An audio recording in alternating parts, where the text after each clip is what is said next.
नमस्कार। Online teaching class में आपका स्वागत है।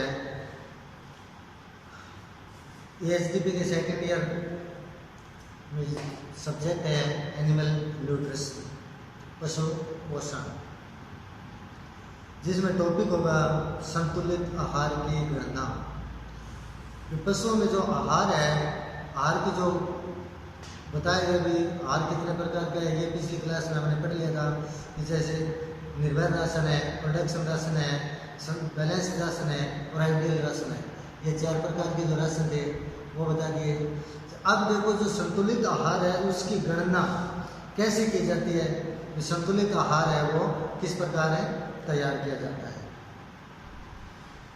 तो इसमें क्या संतुलित आहार की गणना करते समय निम्न सिद्धांतों का ध्यान में कुछ सिद्धांत बनाए गए हैं, उन सिद्धांतों को ध्यान में रखते हुए संतुलित आहार की गणना की जाती है। तो क्या गणना की जाती है, किस प्रकार की जाती है? जीवन निर्वाह राशन, उत्पादन की मात्रा व उसके लिए राशन, दूध में उपस्थित वसा के लिए राशन, गर्भित अवस्था के लिए राशन, यानी जो मेंटेनेंस राशन है, जीवन निर्वाह राशन है, उसको ध्यान में रखना जरूरी है। उत्पादन की मात्रा और उसके लिए राशन, तो पशु को जो प्रोडक्शन राशन दिया जाता है वो उसके उत्पादन की मात्रा के आधार पर ही उसको राशन अवेलेबल करवाया जाता है। तो दूध में उपस्थित वसा के लिए राशन है, तो दूध में जो उपस्थित फैट होती है, अगर जिस पशु की फैट बड़ी आ रही है, फैट अच्छी आ रही है, फैट प्रतिशत, तो उसके लिए जो राशन है वह भी अच्छा ही अवेलेबल करवाना होता है। दूसरा है गर्भित अवस्था के लिए राशन, यानी गेस्टेशन राशन है, यानी जो गर्भकाल के दौरान जो राशन दिया जाता है, जो एक्स्ट्रा राशन दिया जाता है जिसे स्टीमिंग अप कहते हैं, उस राशन को गाय भैंस स्टीमिंग अप। और जो भेड़ है, भेड़ के लिए जो राशन है वो गर्भावस्था के जो लास्ट में जो उसको ज़्यादा बच्चा जो ज़्यादा वृद्धि करता है, ज़्यादा विकास करता है, उसके लिए जो ब्लेसिंग राशन दिया जाता है वह राशन है गर्भित अवस्था के लिए दिया जाता है। तो जीवन निर्वाह के लिए शुष्क पदार्थ की मात्रा है वो कितनी होनी चाहिए? जैसे गाय, बैल और सांड है, जैसे गाय, जैसे बुल है, जैसे सांड है, उसमें क्या है 100 kg बॉडी वेट पर कितना चाहिए? जैसे 2.5 किलोग्राम ड्राई मैटर देना चाहिए। और भैंस को 100 kg बॉडी वेट पर 3 kg ड्राई मैटर की मात्रा उपलब्ध करवानी चाहिए। बछड़े और बछड़ियों के लिए 2 किलोग्राम पर 100 kg बॉडी वेट पर, और भेड़ बकरी के लिए 3 kg पर 100 kg बॉडी वेट के आधार पर उसको ड्राई मैटर वो उपलब्ध करवाना चाहिए।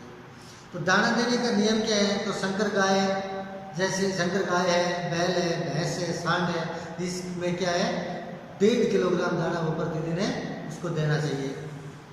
देसी गाय, बछड़ा, बछड़ियाँ, उनके लिए 1 kg पर डे उसको कंसंट्रेटेड दाना देना जरूरी होता है।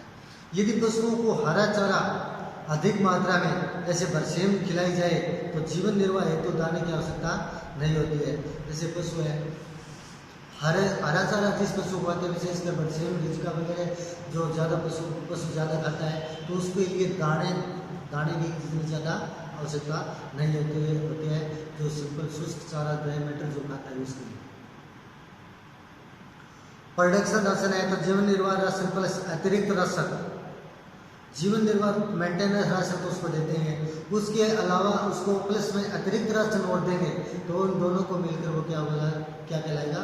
उत्पादक के उत्पादन राशन है, प्रोडक्शन राशन होगा। अतिरिक्त जो राशन है वो हमेशा दूध उत्पादन पर, यानी 1% वसा, 1% जो वसा होती है उस पर आधारित होता है, उसको आधार मानते हुए राशन उपलब्ध करवाया जाता है। जैसे साधारणतः गाय को 10 किलोग्राम पर डे दूध उत्पादन पर 3 किलोग्राम दूध पर 1 किलो दाना, तो 3 किलो यानी 3-3.25 किलो दाना, जो 10 किलो जो पशु दूध दे रहा है पर डे, उसको 3-3.25 किलो या 3.5 किलो के लगभग दाना है वो देना चाहिए पर डे।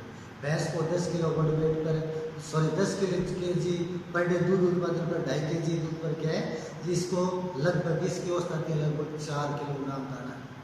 जो भैंस 10 किलो पर डे दूध उत्पादन करती है उसको एक दिन में दाना है वो 4 किलोग्राम देना चाहिए। बकरे में दूध उत्पादन का आधा दाना देना चाहिए। जैसे 3 किलो अगर पर डे दूध दे रही है तो उसको 1.5 किलो दाना देना चाहिए। या फिर पशु का आहार है वो किस प्रकार है, जैसे 6 माह या अधिक अवधि की गाय को 1 किलो दाना पर डे तथा भैंस को 1.5 किलो दाना है वो पर डे देना चाहिए, जो 6 महीने से अधिक प्रेग्नेंट है उसको। तो राशन की गणना करने की 2 विधि होती है। पहले तो अंगूठा विधि है। तो इस विधि में शुष्क पदार्थ की मात्रा व दाने की मात्रा पशु के भार के अनुसार निकाल लेते हैं। फिर यह ड्राई मैटर भूसे से या दाने से उसको उसकी गणना करके कुल राशन से इसको निकाल लेते हैं। यह हो गई अंगूठा विधि। निम्न खाद्य पदार्थों की ड्राई मैटर की मात्रा है, तो किन किन पदार्थों में शुष्क पदार्थ की मात्रा है वो कितनी होती है, ये देखो आप। तो भूसा है, इसमें ड्राई मैटर 90% हो गया। हरा चारा है, इसमें हो गया 25 से 30% हो गया। और जो बरसीम है उसमें हो गया 20% है। कड़पी दाना बाजरा अगर उपलब्ध हो तो उसमें ड्राई मैटर की मात्रा होगी 90%। और इसके बाद है जैसे दाना चाहिए 1 kg 3 kg मिल्क की दर से, तो अतः 9 kg दूध पर दाना होगा 3 किलोग्राम। ये तो हो गया अपना संतुलित आहार की गणना के आधार पर। तो अब इसी कड़ी में आगे इसको सुचारू रूप से जारी रखते हुए क्या दिया गया है कि कप स्टार्टर की मात्रा, कप जो स्टार्टर है उसकी मात्रा को ध्यान में रखते हुए दिया गया है। ये उससे पहले कप स्टार्टर से पहले एक आता है विभिन्न पशुओं का भोजन। इसमें अपना इसी कड़ी में स्टार्च कंटिन्यूस रखते हुए यानी एनिमल न्यूट्रिशन का अगला चैप्टर है विभिन्न पशुओं का भोजन, जिसमें नवजात पशुओं का आहार है। जन्म से 3 माह की उम्र तक पशु को, नवजात पशु को आहार के रूप में जो राशन दिया जाता है। तो दूसरा है नवजात बच्चे को पालने के 2 तरीके हैं। नवजात बच्चे को पालने के 2 तरीके, एक तो माँ के साथ रखकर, दूसरा है माँ से अलग रखकर। तो माँ के साथ रखकर तो पालने में कोई दिक्कत नहीं आती है, लेकिन जो विनिंग है, जो विंड एनिमल्स हैं यानी जो काफ है, अब देखो विंड काफ क्या कहलाता है, माँ को जैसे प्रसव क्रिया हुई, प्रसव क्रिया होने के 4 दिन बाद में बच्चे को माँ से अलग रखकर पालने की जो क्रिया कहलाती है वह विनिंग कहलाती है।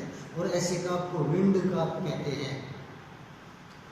तो इसमें क्या है, नवजात को पालने के 2 तरीके, जैसे माँ का दूध सीधा पिलाकर, माँ का दूध सीधा पिलाकर तो वो हो गया जो माँ के साथ रखकर पालने को कहते हैं। दूसरा है विनिंग करके। विनिंग का मतलब हुआ बच्चे को माँ से अलग करके पालने की विधि को विनिंग कहते हैं, और ऐसे काफ को विंड कहते हैं। तो नवजात को यदि आप प्राकृतिक रूप से माँ का दूध सीधा पिला रहे हो तो, यानी प्राकृतिक रूप से माँ का दूध सीधा पिला रहे हो तो प्रसव के 2 घंटे के भीतर ही नवजात को माँ का दूध पिलाना चाहिए, जिसे खीस कहते हैं, उसको अवश्य पिलाना चाहिए।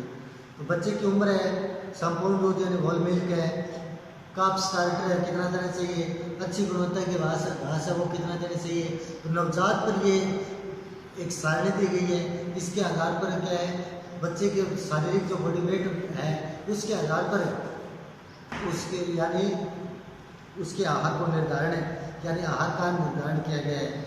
तो इसमें 1 से 3 दिन जब का जब बच्चा हो तो बॉडी वेट है यानी कुल शारीरिक भार का 1/10 भाग है वो दिन में 3 बार है उसको पिलाना चाहिए।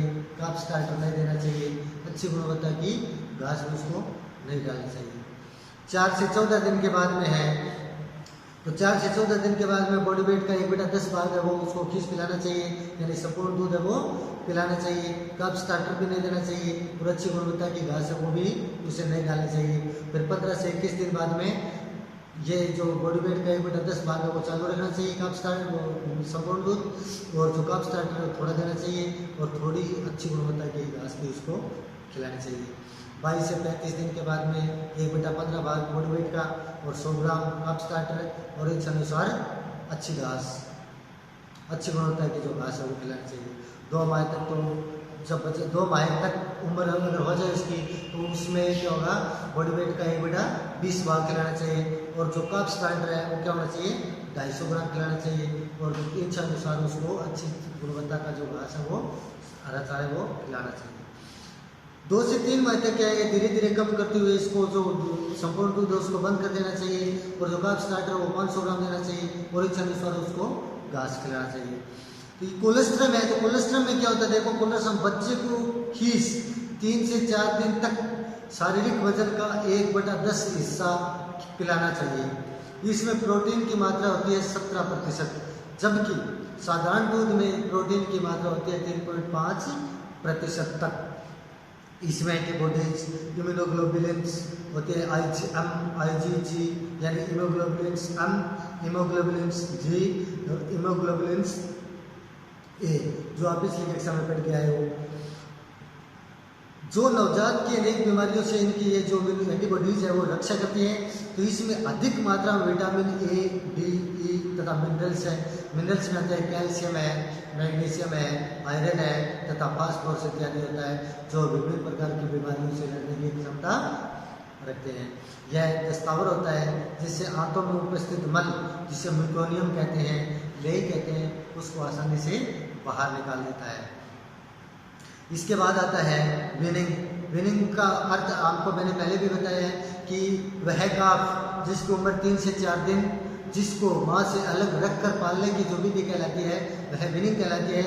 तो वीनिंग के क्या क्या लाभ होते हैं, देखो क्या क्या लाभ है। प्रति ब्यात दूध उत्पादन की वास्तविकता का पता चल जाता है। जैसे अगर बच्चा या काफ है, जो बच्चा है वो अगर माँ का दूध पी रहा है तो उसका पता नहीं वो कितना दूध पी रहा है, उसकी कोई गणना तो की नहीं जाती, इसलिए उसका जो स्वस्थ रूप से या जो सही दूध उत्पादन है उसका पता नहीं चलता है। दूसरा है दूसरा है जिससे चैन व प्रोजेनी टेस्टिंग यानी संतति परीक्षण आसानी से हो सकता है। किसी कारण काफ मर भी जाए तो मिल्किंग में कोई गिरावट नहीं आती है, क्योंकि उसको अलग रखकर पाल रहे हैं तो इसमें कोई उसका प्रभाव नहीं पड़ेगा, कोई परेशानी नहीं होगी। मादा पशु को पहुँचने लैक्टेशन की भी कोई काफ पर लैक्टेशन के लिए भी काफ पर निर्भर नहीं रहना पड़ेगा। काफ ओवर फीडिंग या अंडर फीडिंग भी नहीं होगा। कभी कभार क्या है, काफ ज़्यादा दूध पी जाता है, या कभी कभार क्या हो जाता है बिल्कुल ही कम पिलाया जाता है, ऐसी कोई दिक्कतें नहीं आएगी। थन या आयरन को किसी प्रकार की चोट नहीं पहुँचाएगी। ये वीनिंग के फायदे हैं। मिल्क रिप्लेसर द्वारा काफ का भरण पोषण किस प्रकार किया जाता है, जैसे मिल्क रिप्लेसर्स में ब्यूटारिक अम्ल, साइट्रिक एसिड व कुछ मात्रा में एंटीबायोटिक्स आदि एडिटिव के रूप में होते हैं। तो ये क्या है, साधारणतः भारतीय गौवंश के बच्चा पैदा होता है तो उसका औसत वजन लगभग 30 kg माना गया है। तो काफ स्टार्टर बच्चे को जन्म के 10 दिन बाद से ही देना शुरू कर देना चाहिए। तब तक के लिए अब देखो ये आज का अपना टॉपिक है, ये कंप्लीट हो गया। तब तक के लिए धन्यवाद।